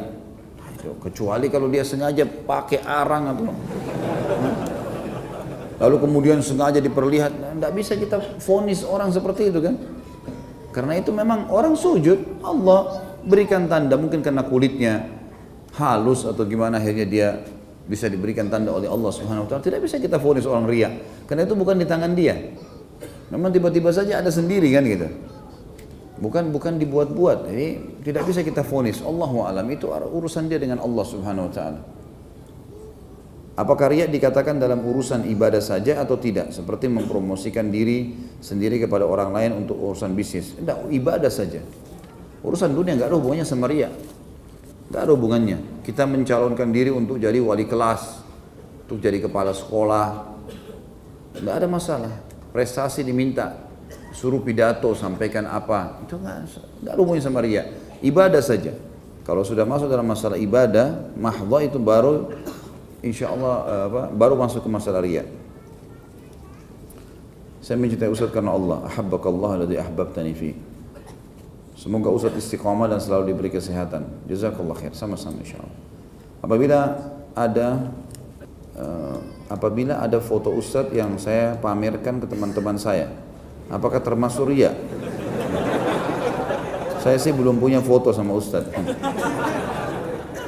Nggak ada hubungannya riya. Kecuali antum, terlepas dari saya ya, siapa saja di antara asatidzah antum hadir pengajiannya, lalu kemudian antum sengaja foto, lalu kemudian antum posting dengan tujuan innamal a'malu binniyat. Antum supaya dibilang hadir di pengajiannya si fulan. Nah, itu riya. Jadi ini semua Allah yang tahu. Makanya tadi 3 golongan yang datang hari kiamat itu adalah golongan-golongan yang tidak ada manusia tahu kalau mereka riya. Tapi kalau sudah berhadapan dengan mahkamah Allah Subhanahu wa taala hari kiamat, ini mahkamah yang maha adil. Enggak ada lagi hal-hal yang tersembunyi di situ, semuanya ketahuan. Dan ini teman-teman sekalian, saya sarankan begini, untuk foto ya, darurat saja. Tidak harus setiap hari foto, semua difoto, enggak penting. Nah, itu bukan, jangan jadikan sebagai sesuatu yang harus dan sebuah hobi. Keliru teman-teman sekalian, keliru. Artinya foto juga dibolehkan pada hal-hal tertentu. Batasi, jangan semuanya teman-teman sekalian. Di setiap baju foto, di setiap gaya foto, di setiap tempat foto. Untuk apa? Kecuali darurat boleh, bukan tidak boleh ya. Kalau saya termasuk berpegang pada pendapat Syekh Utsaimin rahimahullah yang mengatakan boleh, tapi hal-hal darurat itu. Artinya kalau perlu, ada orang ini memang kita perlu ada foto sama dia, memang supaya saya merasa senang karena foto sama dia, sesama jenis tentunya, mungkin karena ustadznya, mungkin karena atasannya, ya, mungkin karena sahabat lamanya, Allah, mungkin orang tuanya, saudaranya, anaknya, nggak ada masalah. Tapi bukan berarti di setiap kesempatan selalu saja ada foto ini dijadikan sebagai sebuah kebiasaan. Sampai orang naik mobil pun lampu merah, foto lagi, selfie sendiri. Kayak sudah tidak mau kehilangan kesempatan. Ya, akhir daripada selfie, baca Quran ahsan. Lebih baik. Ya. Baca tentang apalah. Selain sudah baca Al-Quran, dari lampu merah 1 menit, baik baca Quran. Lampu merah ke depannya buka hadits apa, kisah tentang seorang sahabat, baca sesuatu gitu kan. Karena kalau antum tersibukkan dengan foto, kita sudah tahu semuanya. Otomatis antum akan sibuk dengan galerinya. Sibuk mengalbumkannya, sibuk tiap kali mau tidur melihatnya. Buang-buang waktu semuanya. Artinya darurat, saya bukan mengatakan tidak boleh, tapi jangan itu jadikan sebagai sebuah hobi, udah harus selalu kita lakukan. Akhirnya tersibukkan dengan itu teman-teman sekalian. Ini harusnya kita jaga. Harusnya kita jaga. Beberapa ulama-ulama, imam-imam Masjid Haram, Masjid Nabawi dan Masjid Haram Nabawi itu mengingatkan loh. Pada saat banyak jemaah yang ceprek foto sana sini, mereka ambil mic, mereka bicara, ikhwani muslimin, sadar ini masjid, bukan tempatnya untuk foto-foto terus gitu. Apalagi foto di dalam Masjid Nabawi misalnya, kemudian tunjukkan kepada orang, apa yang akan terjadi? Terbuka nggak pintu riya? Terbuka pintu riya. Untuk apa kita buka? Sudahlah, kita sudah tiba di sana, alhamdulillah, bisa sujud alhamdulillah, tidak perlu foto sana sini. Jadi mesti dijaga. Ya, tentu saja kalau antum mengatakan, oh saya bisa kontrol saja, sudah itu hak antum, silahkan. Alhamdulillah kalau bisa kontrol. Cuma berhati-hati lebih baik, kan gitu. Menjaga kesehatan lebih baik daripada mengobati penyakit. Sekarang antum lagi sehat, lebih baik antum jaga makanan, jaga itu lebih aman, lebih mudah, lebih murah daripada sudah sakit baru berobat. Itu lebih repot. Saya ingin melakukan, semoga yang hadir di majelis ini dipertemukan kembali di surganya Allah. Amin insyaallah. Setiap ingin melakukan kebaikan atau ibadah, saya selalu terbesit rasa riya sehingga saya ragu untuk melakukan kebaikan atau ibadah tersebut. Sampai saya membatalkan kebaikan tersebut karena takut riya atau dibilang riya. Apakah itu adalah bagian bisikan dari syaitan atau bukan? Dan bagaimana cara mengatasinya? Dan bagaimana sikap kita jika orang lain yang membicarakan kebaikan kita? Ini yang saya bilang tadi, waswas syaitan harus dikontrol. Kalau ibadah itu harus antum kerjakan pada saat itu, kayak sholat berjamaah, kayak puasa, memang harus kita kerjakan. Kita daftar haji, kita harus berangkat. Kalau enggak ada kesempatan lagi, maka ya kita lakukan. Kontrol diri. Tapi kalau ibadah memang dasarnya antum lihat godaan riya itu sangat besar. Di depan teman-teman ada orang yang butuh bantuan, kemudian gejolak dalam jiwa kita sangat besar untuk membantunya supaya kita dipuji, ya tinggalkan, tidak masalah. Dalam sebuah hadis kalau tidak salah disebutkan itu, tapi saya lupa lafaz hadisnya. Tapi ini hadis sahih tentang ada orang yang didatangi nanti oleh seorang fakir miskin dan dia minta-minta tapi tidak ada yang kasih, gitu kan? Nggak ada yang kasih. Nanti setelah fakir miskin itu pergi, barulah orang ini keluar dari kaumnya, kemudian dia memberinya dari belakang. Jadi memang kalau kita khawatir sekali, ya sudah jangan dilakukan. Kalau memang bukan pada saat itu harus antum lakukan. Kayak tadi contoh sudah azan, sholat, nggak bisa lagi. Dan sebenarnya teman-teman sekalian, riya itu akan terkikis dengan sendirinya kalau antum jadikan seperti roda kebiasaan ya. Maksudnya ya sudahlah, sholat udah antum biasakan pergi, gitu kan. Kemudian antum anggap semua manusia ini adalah makhluk yang tidak perlu antum riya. Seperti misal tidak bisa dikatakan tidak ada orang tua riya kepada anaknya misal. Jadikan semua manusia seperti itu coba. Antum tidak butuh riya di depan mereka. Orang tua kalau baca Quran, anaknya lihat lagi baca Quran, ya iya lagi baca Quran. Enggak, insya Allah 90% orang ayah itu tidak akan riya sama anaknya. Karena dia anggap untuk apa riya sama orang ini? Anak saya. Nah jadikan semua manusia begitu coba. Jadi bisa saja kita lakukan kan? Bisa kita kontrol. Kalau dulu sewaktu beribadah, terselip rasa riya, apakah Allah terima ibadah kita tersebut walaupun dulu kita belum tahu tentang ancaman riya? Nggak bisa, tidak diterima sama Allah. Kalau riya ada, nggak diterima sama Allah SWT. Tadi kan kita sebutkan hadis terakhir ya, al-yasiru minar riya syirk. Sedikit riya maka syirik, udah nggak diterima. Kuasa Allah SWT. Allahu alam kalau antum berdoa merengek sama Allah, berdoa, ya Allah kalau emang amal pernah riya, ya Allah mudah-mudahan engkau tetap bisa memberikan bagian aku darinya. Itu kuasa Allah, kita nggak tahu. Tapi secara dalil pasti dibatalkan oleh Allah. Riya itu dibatalkan oleh Allah, nggak bisa. Makanya sekarang ke depan harus lebih hati-hati. Sisa umur kita isi dengan hal-hal yang ikhlas. Kalau kita infak dengan cara transfer, terus bukti transfer kita kirim via WA ke Ustadz, terus minta didoain Ustadz, apakah ini riya? Innamal a'malu binniyat. Nggak bisa saya nilai itu riya atau tidak, gitu kan? Antum transfer untuk kegiatan tertentu, lalu kemudian antum beritakan. Memang kadang-kadang saya minta bukti transfernya supaya kita tulis data atau dilihatkan, oh sudah terkumpul sekian, gitu kan? Dari sumbangan Islamic Center, dari berbagai kegiatan sosial. Jadi kalau memang antum kirim dan niatnya, innamal binniat, niatnya adalah memang karena saya minta bukti itu, ya sudah silahkan. Enggak ada masalah insya Allah, tinggal kontrol saja. Tapi apakah antum riya? Saya nggak tahu, susah kita nilainya kan? Nggak tahu, karena itu diri antum sendiri. Semuanya dari kita bahasakan teman-teman supaya antum secara pribadi setiap kita mengontrol itu supaya nggak riya. Karena dia pasti terlintas, syaitan akan gunakan karena ini senjata paling gampang untuk menghilangkan pahala. Sedikit riya sudah habis gitu. Makanya jangan diiyakan, isti'adzah.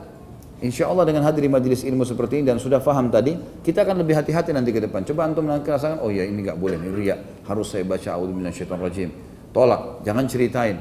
Sudah selesai, malaikat sudah catat, udah Allah sudah tahu. Jadi kita akan terkontrol nanti dengan ilmu. Makanya pentingnya tahu ilmunya gitu kan. Apakah orang tua yang membanggakan anaknya termasuk riya? Tentu saja tidak. Tentu tidak. Kalau orang lain yang menyebutkan kebaikan kita tanpa kita minta, gitu kan, maka tidak riya. Karena riya itu diistilahkan bagi orang yang memperindah ibadahnya atau dia menceritakannya kepada orang lain. Kalau orang lain ceritakan ibadah kita, tidak ada hubungannya sama kita sama sekali. Oh si fulan itu isi pengajian di sini. Oh si fulan itu diiklankan misalnya supaya orang-orang pada datang taklimnya. Seperti sekarang banyak media, tidak ada hubungannya sama sekali orang yang iklankan. Kecuali kalau memang dianya terpengaruh. Dia lihat kemudian dia mengatakan, duh nama saya disebutin atau apa, syaitan bisikin lalu dia ikutin, itu mungkin. Tapi insya Allah setahu saya, Allahu a'lam, mudah-mudahan tentunya semua dai-dai umumnya sudah tahu poin ini dan pasti mereka tidak mau konyol menghilangkan pahala mereka. Bolehkah saya melarang orang tua saya untuk tidak membanggakan anaknya? Tidak usah. Kalau dia bangga sesuatu yang positif, misal karena anaknya suka berbakti, gitu kan, itu nggak ada masalah. Karena beberapa kali terjadi Ada orang yang pernah menyebutkan di hadapan Nabi SAW kalau anakku ini berbakti denganku, misal. Ya. Istriku ini begini, suamiku ini begitu. Itu tidak masuk dalam bab riya. Ya. Dan Nabi SAW membiarkan itu. Bagaimana sikap kita dengan orang tua yang suka bercerita tentang kebaikan anaknya? Sama ini. Padahal niat saya ketika membantu itu diam-diam. Itu dia menceritakan, kita nggak mungkin bendung. Kalau kita mau nasihatin, mengatakan maaf ibu, ayah, tidak usah diceritain. Ya, lebih baik jangan. Terus ya, iya, atau nggak apa-apa, dia tetap mau menjalankan, sudah. Yang penting kita bisa kontrol saja. Kita hanya kontrol. Selama antum tidak iya kan tidak riya, tidak usah terlalu khawatir. Bagaimana bila ada akhwat berhijab atau niqab yang suka selfie tapi suka juga menulis kata-kata dakwah dengan foto selfie-nya. Ada yang menganggap itu riya, tapi ada juga yang menganggap itu untuk menginspirasi orang lain. Bagaimana yang benar? Apa hubungannya nasihat sama foto? Ini sama dengan orang iklan mobil perempuan yang terbuka bajunya. Apa hubungannya mobil sama perempuan itu? Minuman perempuan, ini perempuan, semua perempuan. Sekarang dia pasang fotonya lalu dia tulis kalimat dakwah. Untuk apa? Coba. Lebih dekat ke masalah apa? Riya. Lebih dekat ke riya nanti. Oh ini si fulan yang nulis. Untuk apa? Jauhi, tulis ya tulis saja, sudah selesai. Makin tidak dikenal, makin aman dari riya. Makin tidak ditahu. Karena makin terahasiakan, makin tertutup. Kan itu? Makin bagus, makin tutup pintu riya. Syaitan tidak bisa masuk di situ. Maka saran saya tulis nasihatnya, nasihat saja. Nggak usah yang lainnya. Bagaimana jika suami istri berinfak bersedekah atau bersedekah dan saling bercerita karena pendapatan suami istri dikelola bersama? Apakah termasuk riya? Innamal a'malu binniyat. Dari tadi saya bilang. Kalau si suami ini atau istri niatnya dia dalam hati supaya pasangannya tahu kalau dia melakukannya, riya lah. Walaupun pasangannya sendiri. Tapi kalau betul-betul murni kayak tadi, hanya sekedar ingin menyampaikan, kalau tadi anggaran bulanan ini yang kita sudah kelola, 10 juta, 1 juta kita sudah sepakat ya, kasih ke rumah anak yatim, misal, contoh. Baik, si suami sudah store, dia bilang sama istrinya, ya 1 juta sudah saya masukin ya, jadi sisa 9 juta. Ya dia memang niatnya betul-betul begitu, insya Allah mudah-mudahan tidak riya. Tapi sekali lagi teman-teman, jangan tanyakan kepada saya, seakan-akan saya ini akan menghakimi. Saya nggak tahu niat antum. Niat, ini malah niat dalam hati itu. Selalu saya sampaikan teorinya, kita nggak tahu masalah itu. Itu kembali urusan antum dengan Allah Subhanahu Wa Taala. Yang saya berikan teori, kontrol, jangan sampai terpengaruh dan seterusnya. Mohon doa untuk kesembuhan ayah dari teman saya yang sedang masih sakit atau sedang dirawat di ICU. Semoga Allah sembuhkan insyaallah dan jadikan jadi pembersihan dosanya. Saya sering dengar Ustadz kalau terbersit riya jangan diiyakan. Maksudnya diiyakan itu seperti apa? Maksud kita sendiri. Jadi ada bisikan syaitan yang mengatakan tuh orang di sebelahmu perindah sholatmu. Lalu kita mengiyakan dalam arti kata kita mengikuti itu. Akhirnya kita perindah sholat untuk dia, mengiyakan syaitannya. Maka jadi riya. Kita ada orang lagi cerita tentang haji atau umrah atau prestasi tertentu atau apa yang pernah dikerjakan dalam ibadah. Syaitan bisikin kita, tuh kamu kan juga punya pengalaman. Terus kita mengiyakannya dalam arti kata kita mengikuti alur itu, kita terjerumus di situ. Maka itu baru riya. Itu yang saya maksudkan. Kembalikan semua ke Allah sebelum melakukan. Penuhi syaratnya, jangan riya dan rukunnya. Yang mau saya tanyakan rukunnya. Maksudnya apa tadi ini? Rukun ibadah maksud saya tadi, bukan rukun riya. Ya, jadi kalau ibadah, kalau supaya ibadah itu diterima, penuhi rukun-rukunnya. Rukun sholat misalnya, tadi saya sudah kasih contoh kan, tutup aurat, hadap kiblat itu rukunnya. Syaratnya supaya tidak riya dan supaya diterima dan tidak terganggu, jangan riya. Syaratnya itu. Kalau rukun ya rukun ibadah, masing-masing sholat, masing-masing ibadah punya rukun-rukun kan, ya kan? Kayak masuk waktu kalau sholat, tutup aurat, wudu, hadap kiblat dan seterusnya. Untuk menghindari riya, apakah diperbolehkan berbohong dengan tidak menjawab pertanyaan dengan sempurna seperti mau kemana? Kita menjawab ada urusan, sedangkan kita ke majelis ilmu. Ini bukan bohong. Ada urusan bukan bohong. Jangan bohong teman-teman sekalian. Bohong haram dalam agama, dosa besar lagi itu. Sudah pernah kita bahas. Ini jangan buka pintu dosa lagi. Jangan lari dari dosa ke dosa yang lain. Salah itu. Tapi kalau yang dimaksud tadi, misalnya ditanya mau kemana, lalu kita mengatakan ada urusan. Ini bukan bohong.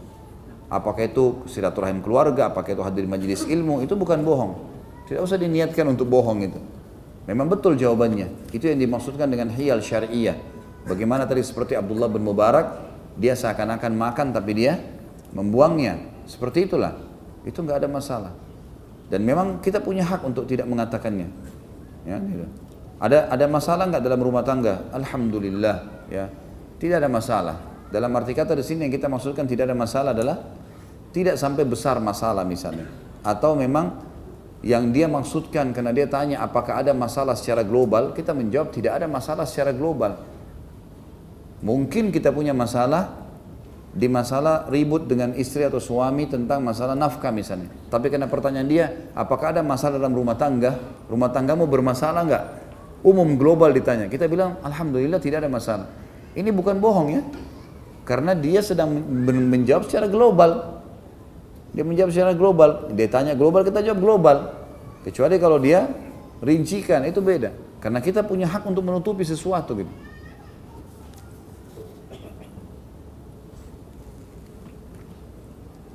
Ini sudah tadi, sama ini masalah bekas hitam di dahi ya. Saya kalau sholat sunnah di masjid dekat rumah, susah mencari tempat yang tertutup. Apakah sholat sunnah saya termasuk riya dan tidak diterima? Sudah saya bilang, jangan tanya, saya nggak ngerti. Antum lebih tahu, innamal a'malu binniyat. Ini bagaimana ini? Tanya begini terus sama. Yang kedua saya mau tanya Ustaz, sanda saudaranya.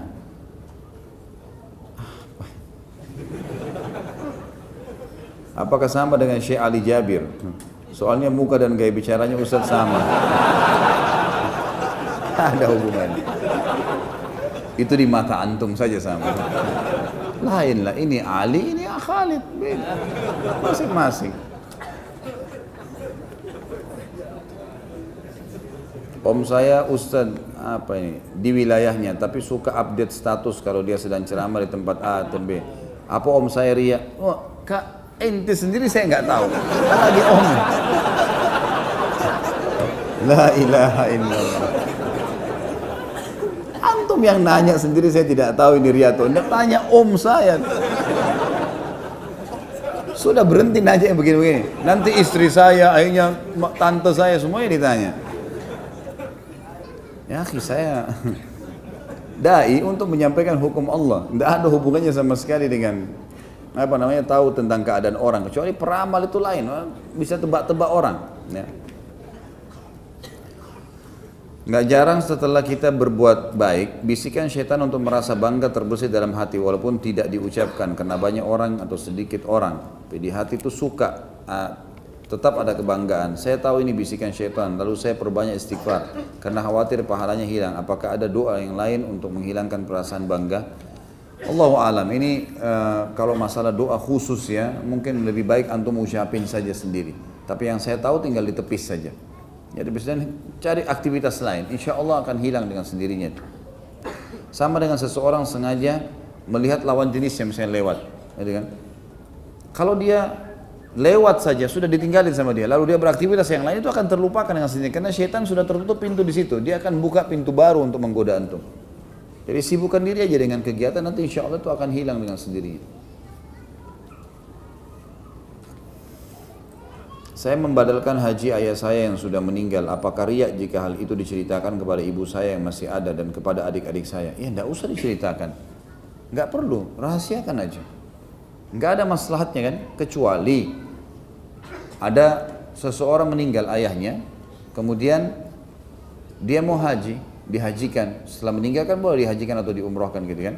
Baik, dia mau hajikan. Sekarang pada saat dia mau hajikan ayahnya, dia butuh mengambil uang yang disimpan oleh ibunya misalnya. atau dananya kurang, dia harus sampaikan kepada saudara-saudaranya. Lah dia mengatakan kita badalkan haji ayah kita, biayanya sekian misalnya. Ayo kita rame-rame yuk. Nah itu lain. Tapi kalau antum sudah bayar, udah selesai, udah nggak usah dibuka lagi. Udah alhamdulillah itu pahala yang bagus ya. Dan teman-teman sekalian perlu digarisbawahi satu hal. Kalau kita bisa mendapatkan pahala sendiri, nggak usah bagi-bagi. Nggak masalah. Kalau kita mampu sendiri ya sudah, alhamdulillah. Ambil alih aja, gitu kan? Itu sangat bagus. Seperti sekarang kerajaan Saudi nggak membuka orang untuk bantu Masjid Haram. Udah mereka masih mampu, mereka ambil pahalanya. Kesempatan gitu malah. Itu jangan dibagi kalau memang bisa gitu. Kalau antum cuma memandu, mengingatkan ya supaya orang tahu tempatnya itu lain. Tapi kalau kita bisa sendiri, ada fakir miskin susah, kita bantu, dia butuh uang 1 juta, kita bantu 1 juta. Sudah, nggak usah tak sampaikan ke teman-teman, nih orang bantuin nih, susah. Nggak usah, karena kita sudah ambil alih itu. Bagaimana jika seorang ingin menghindari riya tapi malah dusta? Ini sudah tadi. Misalnya dia seorang yang puasa, ketika temannya bertanya, kamu puasa? Dia bilang tidak. Nah ini dusta nyata, nggak boleh nih. Terus bagaimana seharusnya sikap kita untuk menjawab agar menghindari riya? Bahasakan saja, iya saya puasa. Selesai. Ada syaitan bisik tuh, orang tahu. Nah, kita selama nggak mengiyakan, selama kita tidak terbawa arus di situ, ya, maka insya Allah tidak termasuk riya. Bagaimana jika ada bisikan syaitan yang terbesit di hati kita untuk ingin dipuji, tapi jiwa menahan untuk tidak dipuji? Bagaimana cara mengatasi ini Ustaz? Apakah termasuk riya? Loh kalau sudah ditahan alhamdulillah itu targetnya. Kalau sudah nahan, tidak diucapkan sudah bagus. Dan langsung sibukkan setelahnya dengan aktivitas yang lain. Nanti syaitan akan tinggalkan tuh. Karena bagi dia sudah selesai, sisi ini sudah nggak bisa dimasukin. Sibukkan aja dengan kegiatan yang lain insya Allah. Ana bergabung di grup WhatsApp, fungsi dari grup tersebut untuk berbagi ilmu pengetahuan tentang agama. Jika ada yang bertanya, Ana sering menjawab lama-lama. Ana merasa ada perasaan riya, sehingga saat ini ada yang bertanya, Ana diam saja. Ana berpikir biar orang lain yang menjawab, apakah langkah tersebut keliru? Kalau antum merasa memang itu ada orang yang ahli di situ yang bisa menjawab di dalam grup itu, ya sudah biarkan orang jawab. Tapi kalau tidak ada, memang antum sendiri yang tahu itu, maka jawab saja, nggak masalah. Baik syaitan bilang nanti kau dianggap dominasi begini segala macam, tidak usah peduli, tidak usah peduli. Yang jadi masalah kalau tidak ada angin, tidak ada apa, antum tidak ada ilmu, terus tiba-tiba mau sorotin, mau punya andil. Tadi saya bilang ciri orang riya itu selalu begitu, mau selalu ada di semua bidang, di semua tempat, semua dia tahu, semuanya dia mau terlibat. Nah ini terbuka sekali pintu riya ini. Jadi kembalikan saja, kalau antum ahlinya jawab apa adanya dan kontrol diri.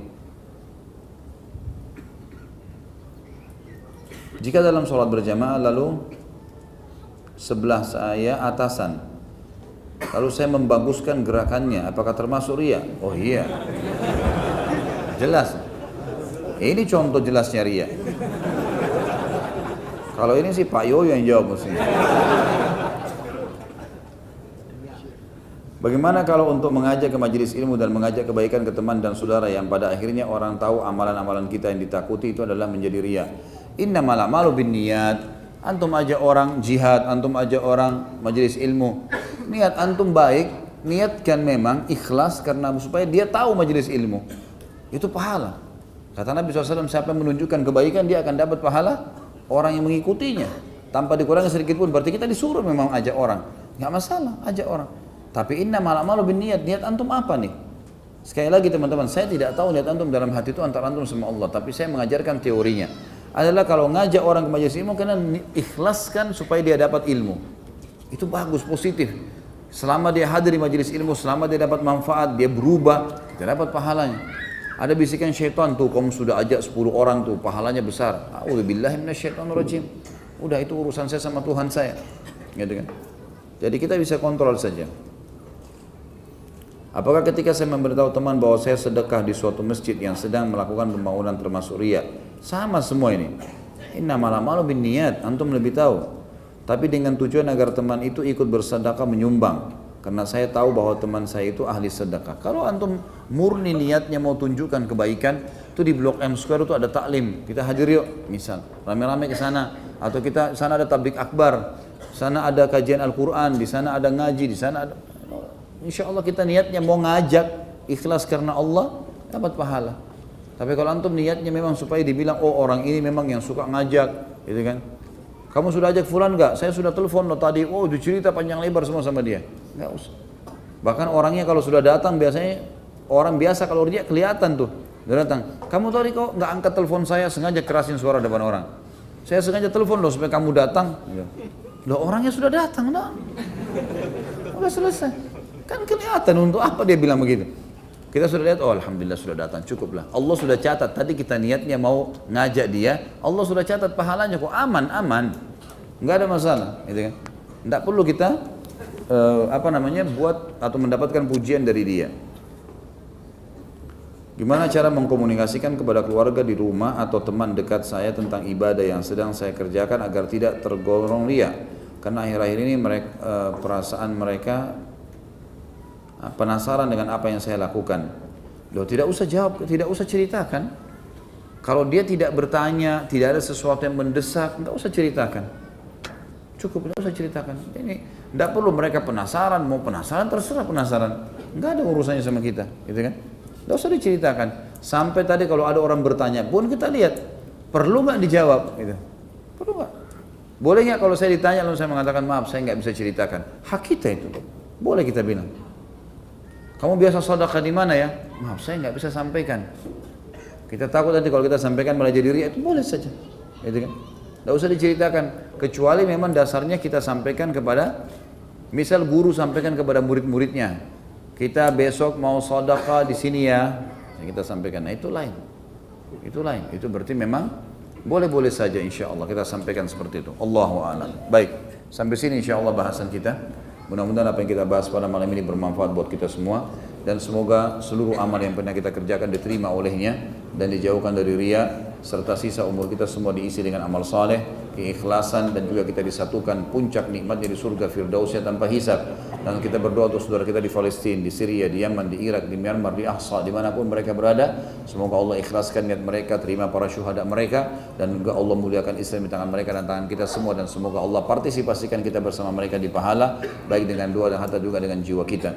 Dan semoga Allah memberikan pemimpin kita sebagai hidayah kembali kepada Al-Quran dan Sunnah, dan juga seluruh jajaran pemerintahan kita agar bisa menjalankan Islam, dan kita Indonesia menjadi contoh bagi negara-negara yang lain, dan insya Allah disebarkan keamanan, ketentraman kepada masyarakat Indonesia, dan juga seluruh masyarakat kita mudah-mudahan diberikan petunjuk oleh Allah Subhanahu wa taala untuk kembali kepada Al-Quran dan Sunnah dan mengamalkan Islam itu sendiri.